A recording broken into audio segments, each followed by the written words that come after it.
வணக்கம் நண்பர்களே. இன்று 5 மார்ச் 2026 நிலவரப்படி ஈரான் மற்றும் இஸ்ரேல் இடையிலான போர் இன்னும் தீவிரமாக தொடர்ந்து வருகிறது. இன்று காலை ஈரான் இஸ்ரேல் நாட்டை நோக்கி பல மிசைல்கள் மற்றும் ட்ரோன்களை ஏவியுள்ளது. அதனால் டெல் அவிவ் மற்றும் பல நகரங்களில் எச்சரிக்கை சைரன்கள் ஒலித்தன. மக்கள் அனைவரும் பாதுகாப்பு தங்கும் இடங்களுக்கு செல்ல சொல்லப்பட்டது.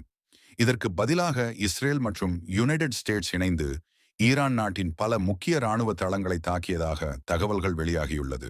இந்த தாக்குதல்களில் மிசைல் தளங்கள், பாதுகாப்பு மையங்கள் மற்றும் இராணுவ கட்டிடங்கள் குறிவைக்கப்பட்டதாக கூறப்படுகிறது. இதற்கிடையில் மத்திய கிழக்கு பகுதியில் பதற்றம் அதிகரித்து வருகிறது. ஸ்ட்ரெய்ட் ஆஃப் ஹார்முஸ் பகுதியில் கப்பல் போக்குவரத்து பாதிக்கப்பட வாய்ப்பு இருப்பதாகவும் கூறப்படுகிறது.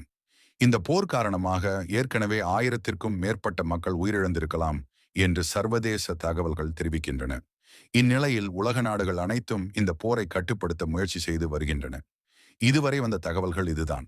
இந்த போர் குறித்து புதிய அப்டேட் வந்தவுடனே மீண்டும் உங்களுக்கு தெரிவிக்கிறோம்.